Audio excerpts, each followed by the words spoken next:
And now I will show you how to use our mapping interface, especially as it pertains to one particular collection. So here we are at our home page, and we want to get to a particular collection again. So we're going to go to Explore, Parks, and we're going to find Harpers Ferry National Historical Park.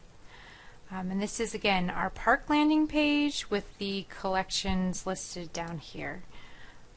And now we're at the Modern Photos collection, which before, if you scroll down, you see the list of highlighted items, and then there's a box down here that says explore this item by location. It's important to note that this box defaults to showing the first 200 pins. So there are far more records than you see here, 17, 71, 7, 105, and it's only showing the default of 100. So don't be discouraged. This view, you can also change the imagery to streets. We have a couple different base maps options here. I like the imagery one the best, to be honest. But again, this is just a little preview. Let's click Map All. From here, this opens up a whole new tab, which opens up our mapping interface. And again, it results to the first 200 results. We want to see more than that. Let's say we want to see 500. So I could toggle down to 500 and click search, and that's going to regenerate. There's a couple pins within this collection that are in Yellowstone, so it'll throw it off and recenter it to the middle of the country. And that's just because we have, you know, the bulk of the pins in Harpers Ferry and then a couple out west, so it kind of recenters to the middle of the country. So I'm going to zoom in here. I apologize, my zooming is out of control. And the more that we zoom in, I'm going to switch over to imagery again.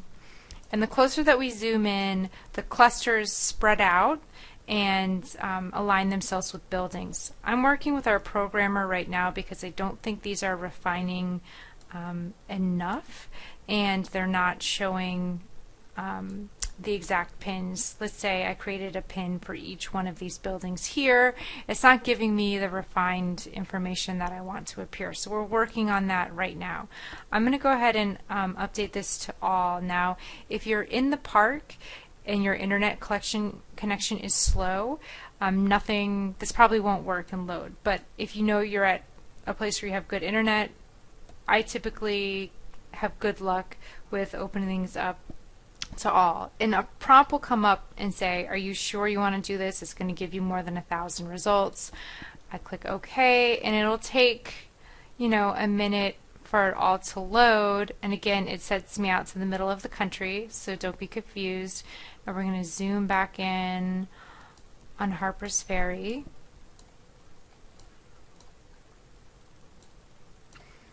And again, once we start zooming in, we can see the clusters get more refined. And I think we need to work on this and get some better parameters for more refined locations. But let's say this cluster has 258 items. I believe from here you can then scroll down. It lists all the results this way. Harper House, I think that's the right location. Again, there's lots of Harper's House, and I believe the Marion Row is probably thrown into this cluster as well. So, you know, you're going to get a lot of results here. Some that are more specific, you know, you have the Episcopal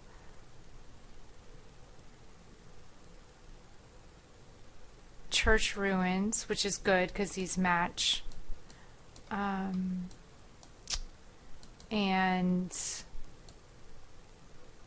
you know, various locations. One glaring thing to note is that for some reason I don't see any pins around the John Brown Fort or Arsenal Square, and I need to go back in and revise those images of John Brown's Fort when it's on its current site here on Arsenal Square to make sure that those have been updated to have the right location information. For some reason, those have the Park Centroid, which is located at the park headquarters. So this is another thing that could be something to revise. I'm sorry, I'm trying to find. The park headquarters is over here, as I understand it. So anything that we didn't know exactly where it was got thrown into, you know, the major centroid for the park located at the park headquarters, which really isn't accurate because of the lower town. Most of the images of the buildings are in the lower town. So we might need to create a centroid for the lower town area and revise a lot of those pictures. So again, this is just a way to, you know, open up our mapper and look this way. If we go back, I'm sorry, I'm going to go back to our search results. So if we wanted to again do another keyword search, let's say on visitors, from here, if you see that map pin, if you click that, that'll open up the search results as well. So you can do a keyword search and see them on the map too. So that's pretty much it. Again, this is just to give you a start, and I'm happy to take you through a live demo at any time. Thanks.